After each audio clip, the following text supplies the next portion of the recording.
Bienvenue dans 94 degrés à l'ombre, chaque dimanche sur Canal B, de midi à 14h. L'émission a pour objectif le maintien des liens entre personnes détenues, leurs familles, leurs proches et leurs amis. L'émission est assurée par des militants et militantes qui souhaitent soutenir la lutte anticarcérale. Vous pouvez laisser vos messages par téléphone tous les dimanches de 10h à 11h30 au 02 99 52 77 66. Par mail à l'adresse 94 degrés à l'ombre @protonmail.com ou par courrier à l'adresse Canal B, 94 degrés à l'ombre, 6 cours des Alliés, 35 000 Rennes.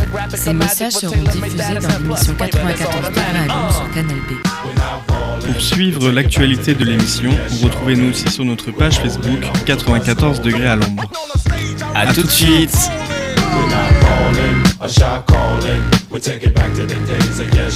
Coucou tout le monde, pour tous ceux qui nous écoutent, toutes celles et ceux même, les non-binaires, mesdames, messieurs, ceux qui s'en foutent du genre, on vous aime. Salut à tous du coup pour tous ceux qui nous écoutent sur les plateformes de streaming, YouTube, Spotify, truc, machin, bidule. On vous passe un gros big up. On est toujours sur 94 degrés à l'ombre. On arrive dans la seconde partie de l'émission, la plus intéressante, je ne sais pas, à vous de le décider. On va parler tout de suite de psychiatrie et notamment d'antipsychiatrie et de soins en prison. Plein de choses à dire là-dessus et je vous laisse avec un petit son d'intro. On en parlera tout juste après. Bisous mes petits rustiques. Fonçant à travers brouillard et beau temps, avalant les distances, dévorant les étendues, triomphant de tous les obstacles, voici les fous du volant dans leur éternelle poursuite. Les véhicules se dirigent vers la ligne de départ. Voici la turbo-terrifique pilotée par Pierre de Beaufix, Rufus la rondelle et Saucisson dans leur taco tout-terrain, le sergent Grosse Pomme et le soldat Petit Pois dans leur tocard-tank, l'inquiétant Al Carbone et sa bande dans leur cavaillac blindé. Le célèbre inventeur, le professeur Maboulette, au volant de son auto-aérofuseau-planeur. Oh, la ravissante Pénélope Jolicoeur qui illumine ce tournoi de sa radieuse beauté. Puis les frères tête dure, Rock et Gravillon. La dingo limousine, avec piquet collégramme. Viennent ensuite le caracolant Max de Rouge, Malabar et Malabille, dans leur fidèle coucou casse-cou. Et enfin, en lanterne rouge, dans leur démon grand sport, les deux malfaisants compères, Satanas et Diabolo. Satanas et Diabolo, toujours à l'affût du mauvais coup. Et les voilà partis. Partis sur place, pour la bonne raison qu'ils ont été enchaînés au poteau par ce coquin de Satanas. Ah voilà, c'est bien fait. Cette fois, ils sont partis, les fous du volant. Et oui, les fous du volant, peut-être que c'est nous, peut-être que c'est vous. Je vous propose qu'on se présente pour tous ceux qui arrivent sur l'émission en cours de route. Qui veut se présenter ? Salut, c'est Oscar à la technique. Salut, c'est elle. Moi, c'est Camille. Salut, moi c'est Partoche et je suis venu avec Guédouille le chien qui dit nique la tôle et la fourrière. Fourrière, c'est trop de la merde. Et moi, c'est Orman et moi je dis juste fuck le Heps. Fuck le Heps, exactement. Et du coup, comme Camille a déjà pu le dire en introduction, on va pas mal parler d'antipsychiatrie aujourd'hui.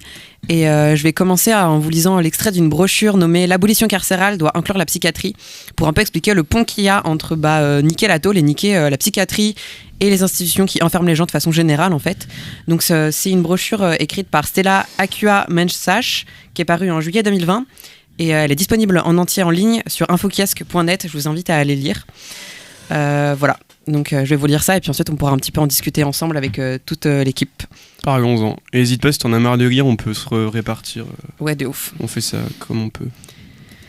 Lorsque nous parlons de l'abolition des prisons, un discours qui a été largement fondé et demeure l'initiative des femmes noires révolutionnaires, nous devons prendre en compte l'histoire de la psychiatrie et mieux comprendre comment le système de santé mentale perpétue le processus de criminalisation, de maintien de l'ordre et de surveillance. En y regardant de plus près, nous pouvons constater des similitudes frappantes entre les prisons et les institutions psychiatriques.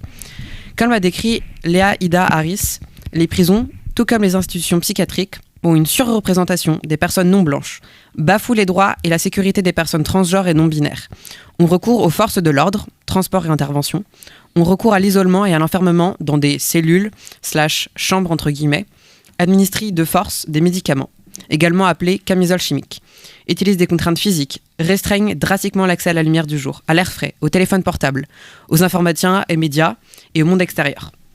En outre, les violences sexuelles sont courantes. Les pouvoirs d'appel des décisions juridiques et médicales sont limités et la grande majorité des détenus sont des survivants-survivantes d'expériences traumatiques. Cette année, le rapporteur spécial de l'ONU sur la torture a présenté un rapport affirmant que les interventions psychiatriques sous contrainte pourraient être assimilées à la torture. La culture carcérale ne peut être combattue par un meilleur financement du système de santé. Le système de santé mentale est fondamentalement carcéral, ce qui signifie qu'il est l'un des nombreux systèmes apparentés qui fonctionnent pour détenir et surveiller les gens, leur enlever tout contrôle de leur vie, les isoler de leur communauté et restreindre leur liberté. De par son fonctionnement aux États-Unis et dans tous les endroits touchés par le colonialisme, la psychiatrie est ancrée dans la torture, la suprématie blanche et la culture de l'humiliation et de la punition. Oui, l'asile existe encore et la police adore l'asile. L'abolition signifiait faire tomber toutes les cages, y compris celles qui fonctionnent sous couvert de soins psychiatriques. L'abolition de la psychiatrie n'implique pas d'interdire aux gens de s'approprier les diagnostics psychiatriques qu'ils estiment être utiles, ni de leur interdire de continuer à prendre les médicaments psychiatriques qu'ils estiment efficaces. L'abolition de la psychiatrie implique que les résultats recherchés par l'usage du signifiant de maladie mentale est de donner aux gens l'impression qu'elles n'iront jamais mieux, et que leur détresse est non pas une réaction à des stimuli extérieurs, mais quelque chose d'inhérent à la composition de leur cerveau. Cette logique consiste essentiellement à blâmer les victimes et à inverser la responsabilité des cycles de violence qui créent les conditions de la souffrance psychologique, sans compter que la théorie du déséquilibre chimique a été démystifiée à maintes reprises. Cela implique aussi que la psychiatrie a été construite sur un désir fondamental de déshumaniser, de droguer, et de mettre à l'écart ceux dont le comportement et les façons d'être divergents du statu quo. Ce statu quo était et est toujours blanc, patriarcal et complètement obnubilé par la respectabilité et la conformité aux conceptions de la normalité servant les intérêts de l'État. Un grand nombre de survivants-survivantes de la psychiatrie ont réalisé des avancées incroyables dans leur quête de justice, de réforme et parfois d'abolition. Mais la nature actuelle des hôpitaux psychiatriques, qui pour la plupart sont restés des prisons dégradantes et violentes dans lesquelles une majorité d'anciennes personnes détenues affirment ne pas avoir aidé, mais encore été plus traumatisées, démontre sans doute que l'asile n'est jamais mort. Pourquoi ? Parce qu'il n'était pas censé mourir. La psychiatrie est l'éthique de l'asile et il ne disparaîtra pas tant que la psychiatrie ne disparaîtra pas. Voilà. Ouais, intense. Intense, ouais, mais c'est tellement ça en vrai. Donc ça rend fou quand tu exposes le texte là, parce que c'est tout à fait la réalité de cet enfermement, de cette camisole qui est souvent, voilà, on utilise, on détourne un peu. Des fois, il y a des gens qui n'ont pas du tout besoin de traitement, mais juste parce qu'ils sont procéduriers, qu'ils sont un peu, qui s'insurgent, qui osent monter au créneau face aux injustices qu'ils peuvent vivre. On leur donne des petites pilules en espérant que ça fasse taire la contestation. Moi, ce que je trouve vraiment intéressant dans ce texte, c'est notamment le petit passage sur... en fait, c'est pas qu'une question de moyens, parce qu'on nous répète à longueur de journée que en fait, la psychiatrie, ça se passe pas bien, parce que il faudrait que...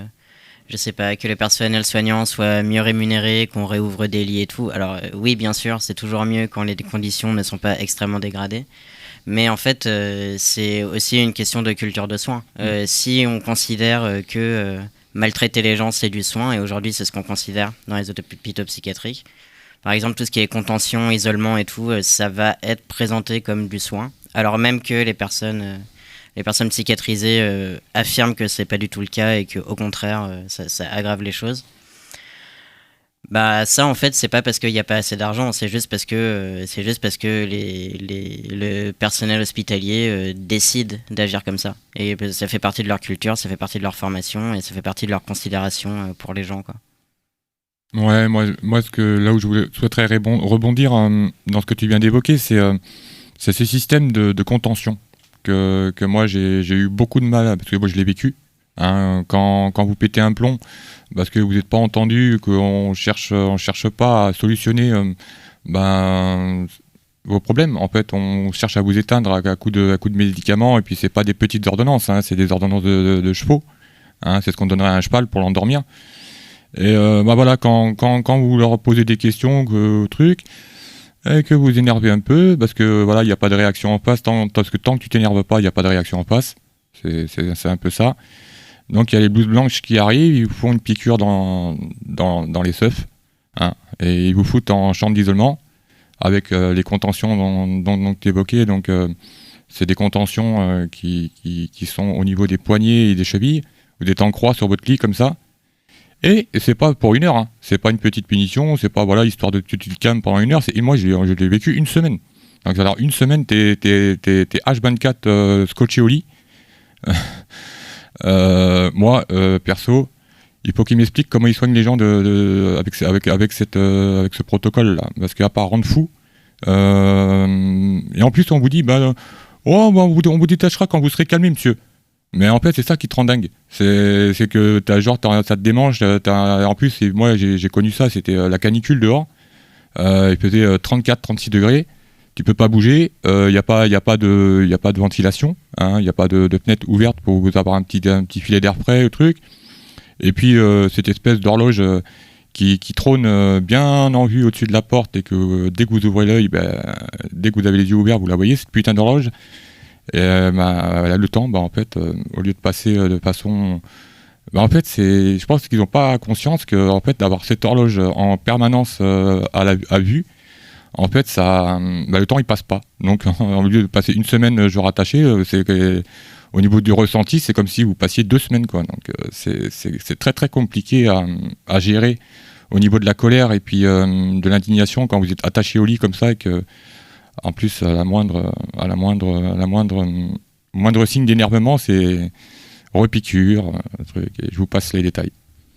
Donc par rapport à ce que tu m'expliquais en off tout à l'heure, Orman, si je comprends bien, c'est d'abord une torture mentale, mais c'est aussi une torture physique. Ce que tu me racontais que la canicule, ça fait que ton corps il va te gratter, tu vas pas bouger, pendant 1 semaine être attaché sur un lit, c'est pas humain en fait. C'est ça, et après ils invoquent les sous-effectifs comme quoi ils n'ont pas assez de personnel pour venir t'assister quand tu as besoin, parce que tu es attaché. Mais par exemple, le simple fait d'aller uriner ou d'aller déféquer, en fait, ils vous détachent pas. Ils vous demandent pas un truc parce que en fait, ils vous détachent une main. Donc vous avez un poignet de libre, ils vous posent un espèce de ce qu'ils appellent un pistolet sur l'abdomen et démerde-toi. Et il se barre. Il se barre et toi tu l'appelles pour qu'il rattrape ton bordel là, qu'il aille dégager ça sur votre abdomen. Mais ça reste pendant 2-3 heures, peut-être pas toute l'après-midi, parce qu'ils ont d'autres choses à gérer. Et vous, à 36 degrés, vous naviguez dans la pisse et les déjections. Et globalement, tous ces trucs-là, comme je disais tout à l'heure, ils sont justifiés comme ce serait thérapeutique soi-disant, mais dans la réalité de ce qui se passe au quotidien, ces trucs-là, que ce soit la contention ou l'isolement, en fait, comme en prison, c'est plus utilisé comme punition. Oui, c'est ça. Donc, comme disait Norman, dès que tu t'énerves, dès que tu fais quelque chose qui leur plaît pas, c'est la menace en fait. C'est une pseudo-mesure disciplinaire en fait, parce que voilà, ils vont pas vous dire tiens, on va vous mettre un truc disciplinaire en hôpital psychiatrique, ça serait pas cohérent pour eux. Mais en fait, c'est détourné, c'est pour appliquer une sanction, pour bien vous faire comprendre qui commande. Et entre autres, là, qui commande, c'est les blouses blanches. Et puis, si galère un truc, il y aura toujours les fonctionnaires de la paix qui sont en arrière-plan et qui viennent bien vous niquer votre mère si vous êtes pas, si vous faites pas ce qu'on vous demande. Donc, quand ils arrivent, généralement, c'est pas bon. Peut-être pour les gens qui sont pas du tout familiers de la psychiatrie et notamment de la psychiatrie à l'hôpital, ça peut paraître un petit peu je sais pas, parfois on a l'impression que l'asile psychiatrique c'est un truc un petit peu ancien et que maintenant ça fonctionne plus du tout comme ça, etc. C'est vraiment pas vrai du tout. Il faut dire que la psychiatrie elle a été vachement décloisonnée en quelque sorte avec les CMP, avec les psychiatres en libéral et tout, et aussi depuis qu'il y a des médicaments neuroleptiques qui sont en circulation, qui fait que effectivement aujourd'hui, il y a moins de gens qui vont à l'hôpital et qui vont être hospitalisés, mais pour autant, c'est quand même des pratiques qui n'ont jamais arrêté d'exister, qui sont extrêmement courantes et tous les ans, il y a quand même des gens qui meurent de la contention. Parce qu'effectivement, rester attaché sur un lit dans la même position, ça peut être extrêmement dangereux, et notamment quand on a des doses très importantes de médicaments qui attaquent tout le système nerveux et qui peuvent provoquer, je sais pas, des fausses routes quand on mange, ce genre de choses, quoi. Après, moi, je suis pas médecin, mais je sais que moi, j'ai été alité plusieurs fois pour des raisons médicales. Voilà, moi, j'avais toujours eu des piqûres, vous savez, antiphlébite. Vous savez, pour le C'est truc. quoi ça? Anticoagulant. Ouais. Ah, ok. Et là, bizarrement, j'étais à peu près, j'étais même pire que ça, parce que j'étais H24 sur mon lit et à aucun moment on est venu me faire des piqûres antiphlébite. Ouais, puis même il y a une obligation des médecins de sédater les patients, et puis je pense que c'est pas fait à chaque fois, quoi. C'est Sédaté, rien du tout. Quand vous avez une ordonnance de cheval, vous pouvez vous envoyer, à part c'est vrai que la petite piqûre là qui vous envoie, dans le derrière là, qui vous fait bien mal. Ça là, vous éteint pendant 3 jours. Pendant 3 jours, vous voyez pas la lumière, vous êtes KO. C'est le cas de le dire. Hein. C'est clairement la camisole. La camisole chimique, en fait, vous êtes plus maître de vos actes, de vos pensées. Vous êtes dans une espèce de brouillard. Vous comprenez pas ce qui arrive. Et puis petit à petit, vous réémergez sur votre lit. Vous êtes dans l'incapacité de bouger. Vous comprenez pas trop ce qui se passe, et puis quand vous réclamez ne serait-ce que pour un truc tout bête, hein. Moi je suis fumeur, pour aller fumer une cigarette, garde la pêche, c'est une cigarette après manger, si t'as été sage, si t'as bien caressé dans le sens du poil le personnel infirmier, et sinon en gros non, t'auras pas ta cigarette aujourd'hui, et après tu pètes les plombs, et c'est une chaîne sans fin. Donc voilà, moi j'ai un peu de mal avec ces façons de faire, ces façons de procéder dans les hôpitaux psychiatriques. C'est pas comme ça qu'on soigne les gens. C'est pas en appliquant des conditions inhumaines et barbares sur les patients que ça va faire quelque chose de positif sur leur comportement ou leur façon de voir les choses, ou leur pathologie. Et sachant que cette institution qui est l'hôpital psychiatrique, elle a fait des dégâts et on en parle de plus en plus de ce qu'elle a fait dans l'histoire. Moi, j'ai lu pas mal de textes sur le fait que les femmes, par les théories, comment on appelle ça, c'est pas des psychologues, c'est qui les traitaient d'hystériques. Je crois que c'est Freud notamment qui a utilisé ce terme et qui a créé ce terme pour les enfermer, notamment à la Pitié-Salpêtrière à Paris, où il y a plein de femmes qui osaient ouvrir leur gueule et qui ont été bâillonnées et enfermées pendant des années. Je sais pas si vous avez plus d'infos par rapport à ça. Moi, je suis pas encore totalement au clair, juste je vous partage ce truc, quoi. Par rapport à l'hystérie en particulier, moi j'ai pas forcément plus d'infos, mais par contre ce que je sais c'est que à travers l'histoire, la psychiatrisation notamment de la contestation politique, elle a été assez fréquente. Genre je sais que dans la dernière partie de l'URSS de Staline, t'avais je sais plus comment ça s'appelait, mais en gros c'était un diagnostic qui était posé sur les opposants politiques. Qui était très spécifique à si tu t'opposes au régime, c'est que tu as cette pathologie et donc que tu dois être enfermé, etc. etc. Et également plein d'autres minorités, que ce soit de classe ou de genre, notamment les homosexuels, les femmes qui étaient désignées comme sorcières et qui se rebellaient. Il y a beaucoup de minorités comme ça, que ce soit politique ou de classe, qui se faisaient enfermer. Tu voulais dire quelque chose, elle ? Ouais, en fait, c'est que du coup, on voit bien que le lien entre la prison et la psychiatrie, il est vraiment... c'est quasiment la même chose, si ce n'est la même chose. C'est vraiment juste trouver des excuses pour pouvoir enfermer les gens qui nous déplaisent, donc que ce soit parce qu'on dit qu'elles sont fous, ou parce qu'on dit que ce qu'elles font est dangereux pour la société. Dans tous les cas, c'est un peu le même mécanisme, et ça permet d'isoler ces personnes et de les reléguer, les cacher de la société, et c'est une technique politique vachement pratique qui existe depuis très longtemps.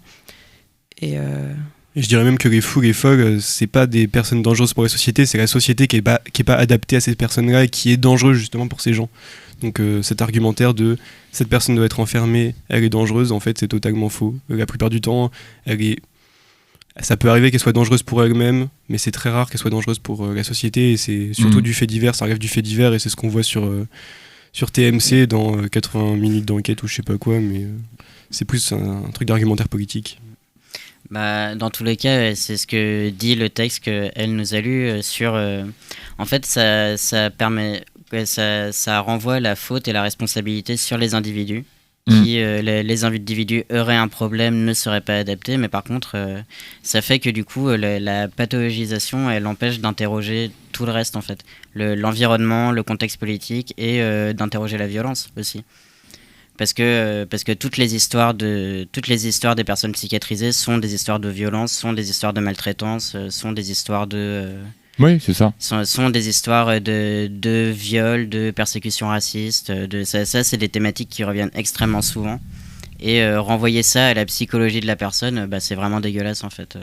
Et maltraitance qui persiste notamment en HP, en hôpital psychiatrique, où le nombre de VSS est infini, de la part des soignants, de la part de proches. Le fait que les personnes soient sédatées, ça favorise grandement les violences sexuelles. Et faut vraiment pas l'oublier, force à toutes les personnes victimes de ça, quoi. Et puis aussi, comme tu disais, Yael, c'est vrai que le lien entre la détention, même si vous entrez en détention parce que voilà, vous avez fait une petite erreur, vous êtes rendu coupable de quelque chose, que vous payez votre dette envers la société en allant en détention, mais c'est le système qui rend fou. C'est-à-dire que en fait, j'ai entendu là, mon ami Darmanin parler d'intimidation, de trucs. Il a même prononcé terroriste en parlant des différentes actions qui ont été menées à l'encontre des voitures, des surveillants, bref, des incendies, tout ça qu'il y a eu ces derniers temps là. Mais à quel moment on parle de la terreur? Parce que aussi on pourrait qualifier aussi de terroriste voilà, les équipes de surveillants qui appliquent des violences en réunion sur les détenus. Hein, ça c'est plus voilà, prouvé, on est dans le réel là. Et voilà, le courrier, le téléphone, les cantines, voilà, on vous nique de tous les côtés. Et puis après on s'étonne qu'on devient complètement ouf. Ben non, c'est voilà, quand on te matraque le cerveau à longueur de journée, et que moi, il y a beaucoup de gens qui subissent cette violence psychologique. Parce qu'elle n'est pas que physique. Bon, bien sûr, il y a des détenus qui décèdent assez régulièrement, même trop régulièrement, suite à des coups et des violences en réunion volontaires. Il y a carrément des violences volontaires de la part des agents pénitentiaires. Mais voilà, faut pas s'étonner outre mesure que psychologiquement, les détenus, moi j'ai une pensée pour pas mal de collègues qui ont été condamnés à du ferme et des longues années. Parce que bon, quand vous subissez ça sur 10 ans, 15 ans, 20 ans, j'ai envie de dire, voilà, faut pas s'étonner. Tu as parlé de terrorisme et je trouve ça hyper pertinent que tu évoques le mot, parce que moi je voulais vous parler un petit peu de OpsiWeb. Alors ça commence à dater cette histoire, mais en parlant un petit peu autour de moi, j'ai l'impression de me rendre compte qu'il y a très peu de gens au courant finalement. Donc c'est peut-être l'occasion de revenir un petit peu dessus. Donc OpsiWeb, ça concerne les soins sous contrainte. Donc, déjà, il faut voir la contradiction qu'il y a dans la phrase « soins sous contrainte ». Bon, comme si on pouvait soigner les gens sous la contrainte. Et spoiler, non, ce n'est pas possible. Et donc, du coup, OpsiWeb, qu'est-ce que c'est ? Tout ça, ça date des années 2018, il me semble, et à la base ça devait être un fichier qui permettait de gérer un petit peu plus facilement d'un point de vue administratif et judiciaire les personnes qui sont en soins sous contrainte. C'est-à-dire les personnes dont soit le préfet, soit leur famille, soit leur médecin ont demandé à ce qu'elles soient hospitalisées sans leur accord. Et donc du coup voilà, normalement il y a toute une procédure. Quand on est enfermé 7 jours, après on passe devant le juge des libertés et de la détention, etc. Enfin, il y a tout un tas de procédures et de documents qui sont émis. Et donc OPSI à la base ça servait à récolter ces informations, donc les informations qui concernent la personne, les informations qui concernent son parcours psychiatrique et les informations qui concernent la justice, et de pouvoir transmettre toutes ces informations là, mais à la base c'était plutôt à échelle locale, donc soit départementale soit régionale. Et du coup toutes les personnes qui étaient impliquées dans la procédure. Et ce qui s'est passé, c'est que quelques années, enfin déjà ça pose des problèmes en termes de récolte des informations, mais à la base c'était des dossiers qui devaient être supprimés au bout d'1 an. Et quelques années après, il y a un autre truc qui a été créé, qui n'avait rien à voir avec la psychiatrie à la base, et qui s'appelle le FSPRT. Donc ça date de 2015 et en gros c'est le fichier de traitement des signalements pour la prévention de la radicalisation à caractère terroriste. Ça c'était dans les années 2015 et c'était suite du coup à la vague d'attentats islamistes qu'il y a eu en France dans ces années-là. Et à partir de ce moment-là, tous les ministres de l'Intérieur ont commencé à faire un lien entre personnes psychiatrisées et terrorisme. En gros, je ne sais pas si vous vous souvenez, pour les personnes qui suivaient un petit peu cette actualité-là à l'époque, mais le truc, c'est que du coup, on a estimé d'un point de vue politique et médiatique que la psychiatrie devait gérer les personnes radicalisées qui pourraient commettre des attentats et que c'était à elle de déradicaliser et de surveiller ces personnes-là. Alors qu'il n'y a absolument aucun lien qui est établi entre les attentats et entre la psychiatrie. Bah là, je voulais vous parler d'un auteur que j'ai lu, du coup c'est Saïd Bouhamama justement. Attends, juste un truc. Et donc du coup, je termine juste là-dessus. Ouais. C'est qu'en 2019, ce qui s'est passé, c'est qu'il y a un décret qui a permis de croiser ces deux fichiers-là. Ce qui ouvre largement le nombre de personnes qui ont accès aux informations sur les gens, et notamment les OPJ, donc les officiers de police judiciaire. Ouais. Tout ça pour dire qu'on a des fichiers de renseignement qui se recroisent comme ça et qui sont maintenant à l'échelle nationale et qui sont conservés de plus en plus longtemps. Donc faut faire attention à ça d'un point de vue surveillance. Ouais, c'est ça, on est surveillé de partout de nos jours. Voilà. Et puis quand on ose dire les choses, on est tout de suite taxé de procédurier, de fou. Alors que non, on n'est pas fou. Nous, on est dans le réel. Voilà, il n'y a pas de manipulation médiatique comme on peut entendre sur BFM voilà, c'est la réalité. Et puis toute cette histoire dont tu parlais, Partoche, ça fait quand même vachement penser à comment est-ce que l'usage du terme terrorisme, il est vraiment utilisé politiquement par l'État pour pouvoir justifier plein de méthodes d'action extrêmement répressives. Je pense par exemple justement au 8-12, mais à ce qui se passe aussi en ce moment avec les attaques contre les tôles, où du coup, en qualifiant ces actions de terroristes, ça leur permet d'user de forces répressives et de renseignements absolument incroyables, et aussi de condamner les personnes pour des choses beaucoup plus lourdes en fait. C'est vraiment un usage politique du terrorisme pour réprimer les opposants politiques et les personnes qui leur déplaisent. Et je trouve que c'est vachement intéressant de le questionner aussi en fait. Oui, c'est ça, c'est qu'on brandit la menace terroriste pour tout et n'importe quoi maintenant. C'est-à-dire que dès que la justice considère que voilà, vous êtes un danger pour leur organisation, hein, la justice, c'est ça. Dès que tu as raison, mais que en fait tu soulignes en fait leur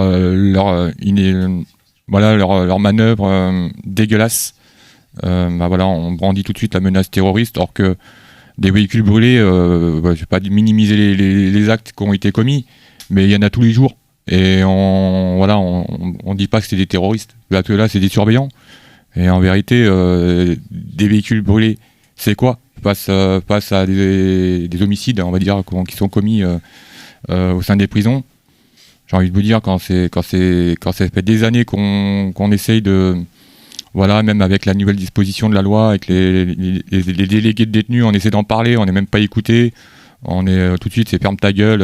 En gros, ça sert à strictement rien. Donc ouais, marre de cette récupération terroriste à tout bout de champ. Ouais. Je crois qu'il y avait d'autres choses dont on voulait parler un petit peu. Je crois que Norman, tu voulais peut-être nous lire un texte sur toi. Tu as été psychiatrisé aussi. Ouais, j'avais prévu un texte sur... On avait aussi quelque chose qu'on voulait lire sur des personnes qui sont mortes à cause de la psychiatrie à Guillaume-Régnier, donc qui est l'hôpital psychiatrique qu'on a à Rennes. Voilà, si ça vous dit qu'on passe aussi à ça et qu'on puisse ensuite continuer d'en discuter ensemble. Ça marche. Donc, chronique d'un ancien détenu. Autopsie d'une marginalisation programmée. Quand la République enterre ses détenus. En France, on ne punit pas, on détruit. On ne corrige pas, on anéantit. La prison n'est pas un lieu d'amendement. C'est une fabrique à damner. Une institution qui transforme les fractures sociales en condamnation à perpétuité mentale.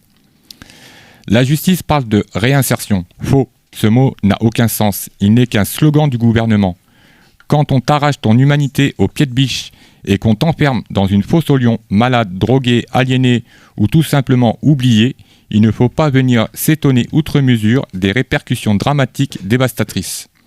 Bienvenue dans les entrailles d'un système qui se donne bonne conscience pour s'auto-rassurer sur leur capital d'inhumanité. Derrière les barreaux, ce n'est pas la peine qu'on purge, c'est l'humanité qu'on exécute. Ici, on n'éduque pas, on mutile. Ici, on ne répare pas, on laisse pourrir. Chaque nuit, les hurlements, les voix de ceux que le système refuse de laisser dormir. À l'extérieur, ils parlent de droit, de justice, d'équité.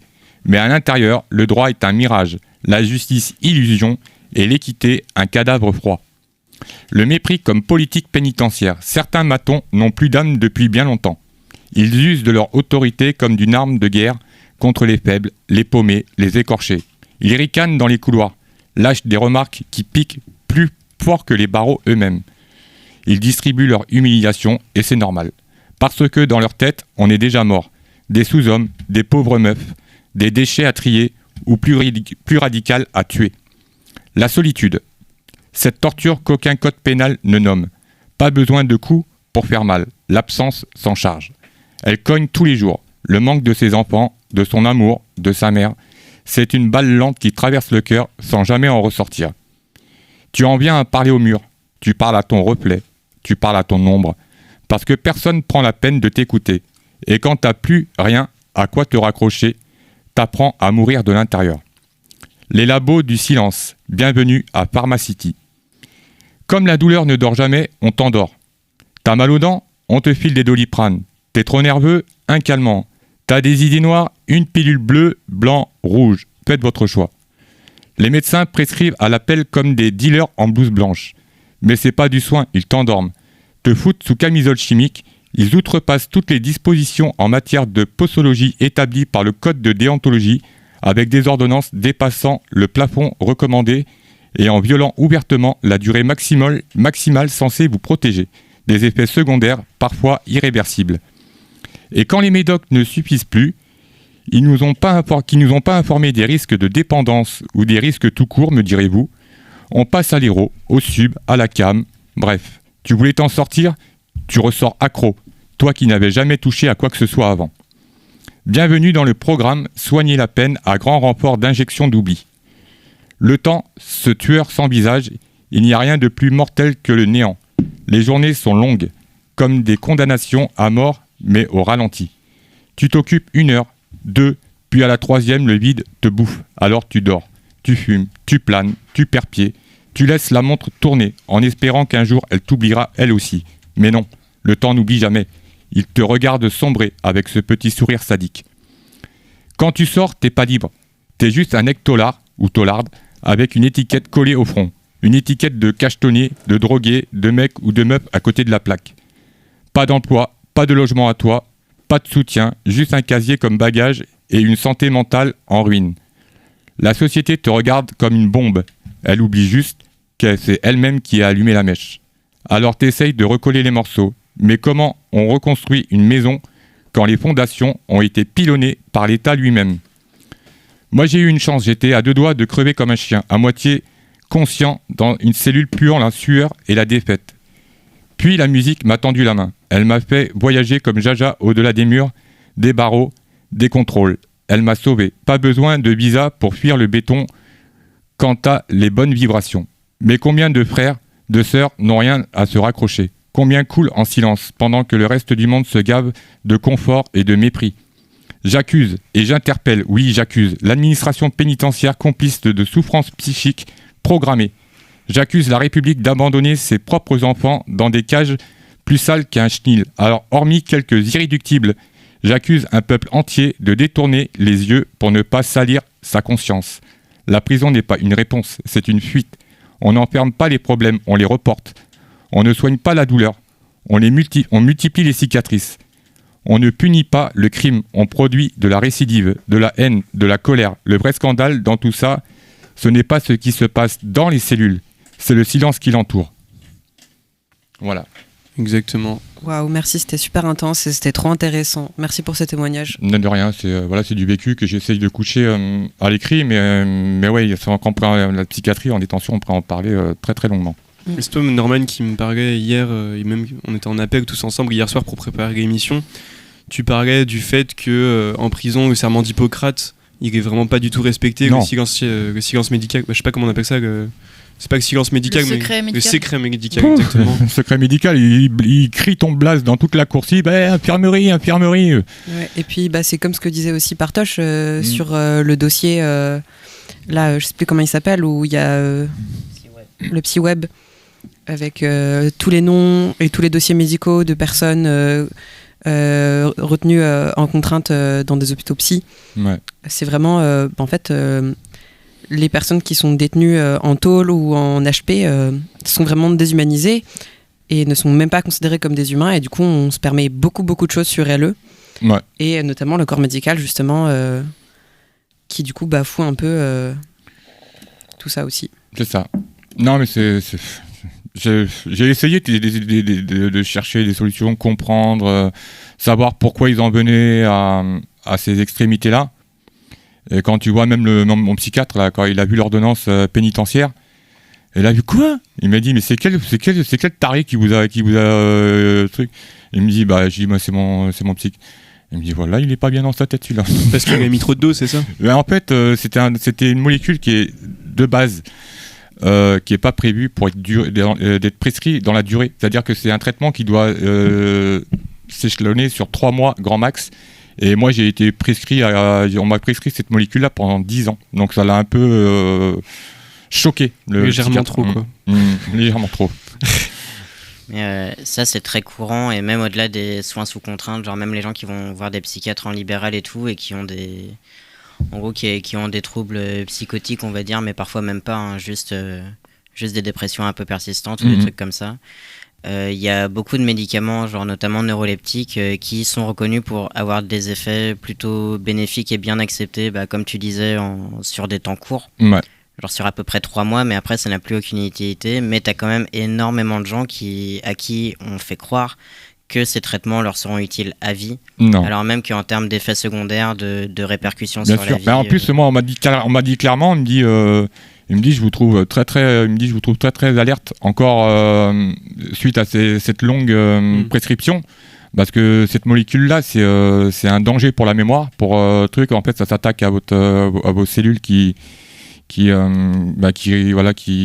font que vous avez de la mémoire, et à très fort échelonnement, c'est-à-dire sur la durée, ça peut provoquer des Alzheimer précoces et plein d'effets complètement pas désirables. Et savoir qu'en détention, on vous dit monsieur, prenez ça va vous faire du bien, vous allez dormir. Mais on vous prévient absolument pas des risques de dépendance, et on vous dit rien sur on vous met en danger. On joue avec votre vie, et avec votre santé surtout. Et ça, c'est juste révoltant. Et c'est pas normal. Et d'ailleurs, je compte bien déposer plainte contre l'administration pénitentiaire là-dessus. D'ailleurs, il y a une procédure d'engagé. Ok. En gros, c'est très rare qu'on t'explique, encore moins quand t'es en prison ou quand t'es en... Oui, mais toi, tu fais confiance. Tu fais confiance. Tu vois, tu te dis, le mec, il a quand même des diplômes, il a quand même été en fac de médecine, il sait ce qu'il fait quand même. C'est très rare qu'on t'explique les médocs à quoi ils servent, et pour cause, la plupart du temps, ils savent même pas vraiment eux-mêmes comment ça fonctionne, parce que voilà, quoi. Ouais, mais moi, je trouve ça fou qu'on joue avec la santé des gens comme ça en prison. Il est 13h44, vous écoutez toujours Canal B, 94 degrés à l'ombre. On est une émission à vocation anticarcérale. Nous, on a commencé en faisant du soutien aux détenus, en transférant des messages, des dédicaces musicales pour niquer cette zone d'ombre, en fait, et cet isolement que crée la prison. Peu à peu, on essaie de diffuser un point info qui se veut plus politisé, en tout cas. Et on est du coup dans cette deuxième partie de l'émission. Est-ce que ça vous dirait qu'on enchaîne, parce qu'il nous reste 15 minutes d'émission, donc... on peut lire le dernier texte. Ouais, carrément. Du coup, c'est un texte vous pouvez retrouver sur le site Zinzinzine, et j'ai vu qu'il est aussi dispo sur Expansive Rennes. C'est un média alternatif à Rennes. Et Zinzinzine, qui est un texte à vocation anti-psychiatrique, mais qui n'existe plus, et donc on peut retrouver ce site sur une archive web. C'est web.archive.org, et après c'est zinzinzine.net. Si vous y retrouvez, c'est cool leur taf. Et le texte s'appelle « Tué par la psychiatrie ». Je vous propose qu'on lise chacun une petite partie ? Ouais. Vas-y. Il est important de comprendre que l'on ne s'enfuit pas, on ne s'échappe pas, d'un lieu dans lequel on ne subit pas d'oppression ou de violence. Comme dans tout lieu d'enfermement, l'évasion est punie d'une amplification de la violence que vous tentiez de fuir, plus de contrôle, plus d'enfermement. Et chaque année, des gens meurent ou prennent le risque de mourir pour éviter ou fuir le système psychiatrique actuel. Et lorsque l'évasion est impossible, se donner la mort est aussi une manière de mettre un terme à une situation insupportable. L'enfermement, qu'il soit médical ou carcéral, pousse au suicide, face à la perte de contrôle sur sa propre vie, la peur de l'enfermement à long terme, l'angoisse de la contention ou de l'isolement. Les psychiatrisés sont parfois poussés au suicide. Mais tout comme l'évasion, les tendances suicidaires sont elles-mêmes réprimées et punies d'un contrôle plus accru, sous couvert d'être un danger pour soi-même qui, réel ou non, est un argument courant d'internement et de suivi médicalisé imposé ainsi qu'un outil de répression politique. En théorie, s'enfuir d'un établissement de soins n'a pas de sens. Les personnes soignées y sont, entre guillemets, libres, sauf le cas très ambigu au regard de la loi, de l'internement sous contrainte du préfet. Entre parenthèses, voir le film 12 jours de 2 pardons. Et pourtant, il est utile de signaler que l'on continue de parler d'internement au lieu du terme qui devrait être employé, au regard de la loi, hospitalisé. L'usage du vocabulaire dans les sens communs, ou parmi les soignants-soignantes, est le même, est révélateur que le statut de malade n'a pas la même valeur en hôpital psy que dans les autres hôpitaux. Révélateur des représentations de la maladie mentale ou psychique. Nous ne connaissons ni le contexte, ni les causes, mais uniquement la fuite de cet homme de 56 ans, et je dis bien fuite entre guillemets, qui a préféré risquer de mourir plutôt que de retourner à l'hôpital, ce qui en dit long. Cela nous rappelle aussi que les politiques d'austérité menées par les dernières années au CHGR, contre lesquelles les syndicats ont longuement lutté, ont forcément amené à l'augmentation des violences psychiatriques et sécuritaires au sein de l'établissement, par la détérioration des conditions pour les personnes et les patientes. Cette mort est donc indirectement un meurtre d'État, privilégiant la criminalisation et l'enfermement, plutôt qu'une réflexion systémique sur le soin. Le collectif Case Rebelle rappelait le 4 décembre 2021, lors de l'hommage à Babacar Gaye, que dans les institutions psychiatriques, la menace de l'isolement et de la contention pèse de toutes ses forces. En 2016, le rapport du contrôleur général des lieux de privation de liberté signalait une recrudescence de ces pratiques, accompagnée bien entendu de multiples atteintes aux droits fondamentaux des personnes soignées et de mesures profondément attentatoires à leur dignité. Voilà, du coup, c'était un texte qui vient de Zinzinzine. Et qui rappelle à quel point, quand tu meurs en psychiatrie, ça sera quasiment toujours la faute de l'institution et ça sera toujours couvert, tout comme en prison. Et je voudrais faire un parallèle avec les proches de Kevin Boudon qui étaient venus il y a 2 semaines à la radio pour un appel à témoignage parce que leur proche, du coup, Kevin Boudou, est mort en prison à Vezin-le-Coquet, donc juste à côté de Rennes.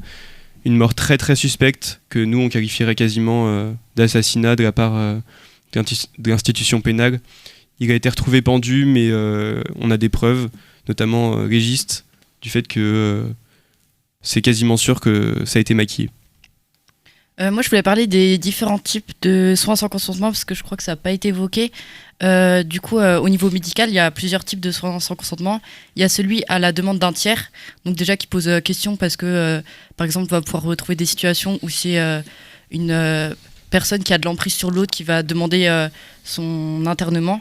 Donc, par exemple, c'est assez fréquent que ce soit les maris qui demandent d'interner leur femme alors qu'eux-mêmes exercent de l'emprise sur leur femme. Il y a aussi le soin sans consentement en péril imminent, quand par exemple la personne veut se suicider très bientôt. Et il y a aussi le soin sans consentement sous représentant de l'État, et c'est dit quand la personne présente un danger pour la société. Et donc là, ce terme, il est hyper flou, et je trouve qu'on en revient un peu au truc de... en fait, tout ça, c'est juste un truc pour contrôler les populations. Ouais, c'est les fameuses HO, là, et hospitalisation d'office. Okay. C'est ça, en fait, c'est un genre de prison préventive. C'est super bizarre. Et puis aussi, je tenais aussi à souligner le fait que les dégâts engendrés en fait par la surmédication et puis par aussi ce système qui rend complètement gueudin. Au lieu de soigner, en fait, on rend plus fou que ce que vous étiez peut-être soi-disant sans les psychiatres, vous êtes fou, là on vous envoie là-bas, mais vous vous en sortez encore plus gueudin. Et ça s'arrête pas aux frontières des établissements de santé, c'est-à-dire que quand vous êtes retrouvé même pénitentiaire, c'est-à-dire que quand vous retrouvez votre liberté, qu'on vous a bien asthmaté la gueule de médicaments, eh ben moi je connais des détenus qui ont beaucoup de mal à retrouver une vie normale suite à ça. Moi, je voulais vous dire, si vous voulez nous partager des témoignages, vous, de sans consentement que vous avez vécu ou de maltraitance par le milieu médical en tôle, c'est carrément possible. Vous pouvez nous écrire des lettres et dites-nous si vous voulez qu'on les lise à l'antenne ou qu'on les garde pour l'équipe. Mais ça pourrait être super. Même on pourrait inviter certaines, si vous pouvez venir directement à l'émission. Du coup, à ce sujet, on m'a transmis que la FRAP, le Front révolutionnaire antipatriarcal, va bientôt sortir un recueil de témoignages de personnes qui ont été patientes à Guillaume Régnier. Voilà. Donc, si jamais ça vous intéresse, on vous redira quand ça sera sorti. Et puis, comme Oscar vient de le dire, n'hésitez pas à nous transmettre vos témoignages de la tôle, de la psychiatrie, du soin en tôle, mais de façon générale, juste vos témoignages de vos vécus en fait, que ce soit par mail, par lettre, à venir nous voir directement à l'émission. N'hésitez surtout pas.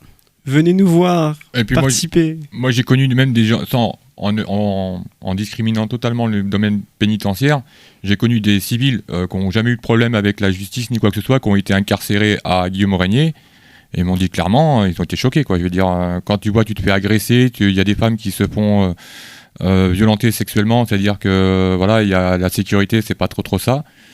Voilà, et puis on vous enferme. Voilà, il suffit qu'ils soient pas d'accord avec vous, qu'ils aient un petit truc qui va vous faire comprendre. On vous applique de l'isolement et de la contention en espérant que ça règle le problème, mais lol quoi. C'est pas comme ça qu'on en vient en aide, on vient soi-disant en aide aux gens. Tout à fait. Il existe plein de manières de s'apporter du soin entre nous, de par des outils. Il y a plein de taf qui a été fait, notamment de collectifs militants par rapport à ça, et aussi de soutien aux victimes. Souvent, on a tendance à psychiatriser les agresseurs en disant qu'ils sont fous et tout. Et moi, je voulais vous partager une ressource qu'on a déjà partagée ici, c'est la team Pat Jersey Casserole. C'est disponible sur le compte Instagram de la FRAP, c'est frappe.ren. Et donc ça parle de justice communautaire et notamment réparatrice, sur comment faire un protocole de médiation notamment, et comment éviter d'essentialiser les gens à ce qu'ils ont fait et plutôt les aider. Et globalement, on vous conseille d'aller voir, de chercher un petit peu sur Internet, notamment sur InfoKiosque, qui est sur un site qui s'appelle Zinzinzine, qui n'est plus en ligne actuellement, mais il se retrouve, on peut retrouver des archives assez facilement. Et c'est deux endroits sur lesquels il y a pas mal de ressources, justement sur le soin communautaire, sur les alternatives à la psychiatrie, etc. Ouais. Et des informations sur les médicaments aussi. Comme les alternatives à la détention, hein, il y a tout un panel de mesures de justice qui peuvent être appliquées, mais on choisit à chaque fois l'incarcération. Donc, bref. Il reste 1 minute d'antenne avant notre musique de fin. Je vous propose qu'on conclue là-dessus. Est-ce que tu voulais rajouter un petit mot pour la fin ? Je suis pas sûr qu'on aura... un peu proposé une ouverture. On a beaucoup parlé du coup de à quel point la psychiatrie c'est de la merde, à quel point la tôle c'est de la merde, mais peut-être se dire que justement pour une prochaine émission on pourrait essayer un peu de réfléchir ensemble à c'est quoi les alternatives à tout ça, comment est-ce qu'on construit ces alternatives ensemble, comment est-ce qu'on se soigne de ces traumatismes que la tôle, que la psychiatrie nous font subir. Et puis grosse dédicace à tous les taulards, que ce soit en prison, en CRA, en HP, tout ça, voilà, force à vous, on est ensemble. Ouais. Voilà, gros bisous à tout le monde. Big up et fuck la heps. Merci à tout le monde pour l'émission. Et voilà, pétez le son et ambiancez-vous. Et on se laisse avec Brigitte Énervé et The Pixels qui nous ont fait la musique Crash à Bétadine. Je vous laisse vous enjailler là-dessus. Gros bisous. Bon dimanche à tous. Je suis capitaine d'un bateau trop stylé. Tu l'as vu ? Tu l'as vu ? Mais si, je te l'ai déjà montré. C'est un bar. Mais non, mais j'aime pas les ruisseaux, la forêt, tout ça, je te l'ai déjà dit. Je faisais semblant. Pour être quelqu'un que tu prends en compte, quelqu'un avec qui tu sors et, dans la rue et avec qui tu dis waouh, je me sens bien, je me sens mieux. Je me sens à la bonne place. Je passe à côté de l'histoire, vu dans mes paroles, j'ai des trucs à contre-cœur et c'est pour ça que tout déconne. Un peu brûlant sur mon front et je veux rien pour que ça s'arrête. Tu m'as bloqué sur Insta, je viens te chanter sous ta fenêtre.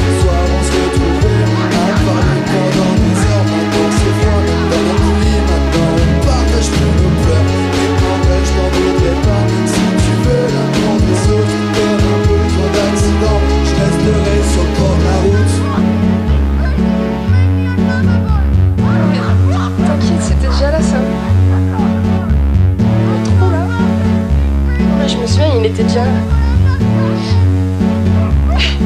Ah ouais, tu le trouves beau? Mon cœur? Ouais. C'est vrai qu'il est pas mal. Je pourrais peut-être mettre une petite graine dedans, genre voir si ça prend, je sais pas. Imagine là, j'aurais une petite piscine. Ah ouais, non, mais les épines, j'aime bien, tu vois, ça pique, mais c'est beau, tu vois. Ça me rappelle que je suis là. On peut sentir mon cœur, genre, qui bat. Et puis ça sent bon, tu vois. Et quand je respire comme ça, je pense à toi. Je pense à toi, je pense à moi. Tu vois? En fait, je suis mon amoureux, enfin. Je suis amoureux de moi, quoi. Et puis donc de toi. J'ai mon propre lover à l'intérieur. Elle me regarde pendant des heures. Elle me dit que je suis beau même quand je pleure. Alors tu vois, c'est pour ça que j'ai plus peur. Et maintenant j'ai plus peur.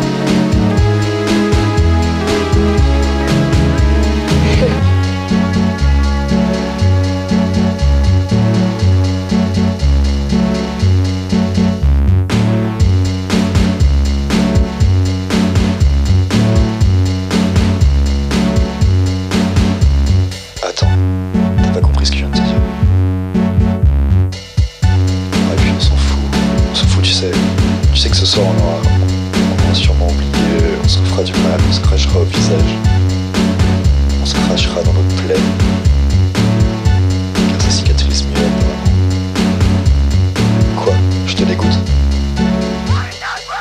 Je passe à côté de tes pleurs, c'est pour ça que tu m'entêtes les soirées que je passe dans le noir, sans ta main dans la mienne, je prends plus le bus pareil, je m'attends plus à l'arrêt, j'ai oublié l'odeur de ta balle et de ces corps tu transpirais, je peux plus me voir dans le miroir, depuis que je sais que tout est ma faute, je mets trop de trucs dans mon foie, je prête plus d'importance aux doses, et en vrai je m'en voudrais pas si tu préfères l'amour des autres, t'as des besoins d'accident, mais je resterai sur le bord de la route.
Et voilà, c'était Brigitte Nervé et The Pixel, je sais pas comment on prononce. C'était Crachat Bétadine qu'on peut retrouver sur SoundCloud.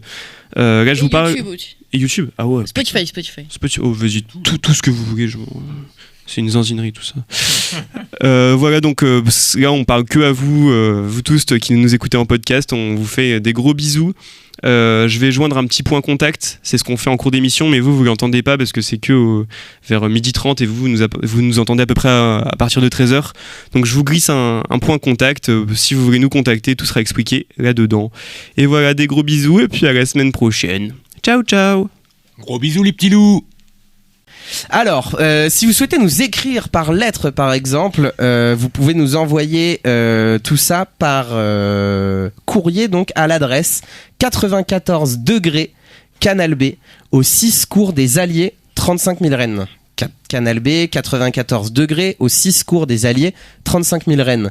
On est aussi disponible par téléphone quand on est dans les studios, donc les dimanches matins pour préparer l'émission. Vous pouvez nous appeler entre 10h et 11h45. Le petit dernier quart d'heure, c'est aussi pour que nous, on ait le temps de finaliser un peu l'émission. Donc voilà, vous pouvez nous appeler au 02 99 52 77 66 tous les dimanches de 10h à 11h45. Je répète le numéro 02 99 52 77 66. Et puis voilà, par mail aussi à l'adresse 94degrés@protonmail.com, 94 en chiffres, degrés à l'ombre tout attaché et sans accent @protonmail.com. Et puis on a la page Facebook de l'émission 94 degrés à l'ombre. Ça normalement vous pouvez la trouver facilement. Donc ça voilà, c'était nos contacts à nous. Et puis ensuite on estime qu'il y a des contacts, il y a des contacts qu'on trouve pertinents à vous partager. Je pense notamment à ceux de l'envolée qu'on a l'habitude de vous donner, ou à ceux de l'OIP. L'envolée donc c'est pour leur écrire, donc ça peut être par exemple pour recevoir la revue trimestrielle que l'envolée publie, ou bien si vous avez envie de témoigner, si vous avez envie aussi de rentrer en correspondance avec des militants ou militantes de l'envolée, c'est aussi possible.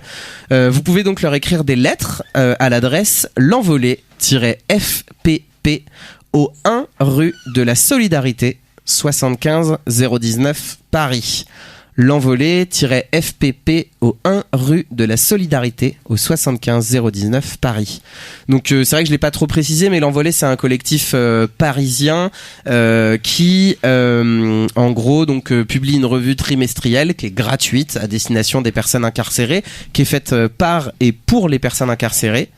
Et puis on peut aussi nous être relais de vos lettres. Donc si vous n'avez pas envie de directement envoyer vos courriers à l'adresse de l'envolée, ça peut passer par l'adresse de la radio, donc au 6 cours des Alliés, et puis nous on fera le relais. Il y a aussi les contacts de l'OIP qu'on trouve important à vous transmettre. L'OIP qui pareil donne je sais pas comment on pourrait dire ça, donne gratuitement à destination des personnes incarcérées le guide du prisonnier, qui est un gros bouquin d'accès au droit, de recours, notamment pour que vous puissiez aussi vous défendre et comprendre un petit peu tout le fonctionnement du système pénitentiaire, essayez en tout cas. Et donc si vous souhaitez recevoir le guide du prisonnier, ça se fait à l'adresse OIP-SF pour section française au 7 bis rue Riquet 75 019 Paris.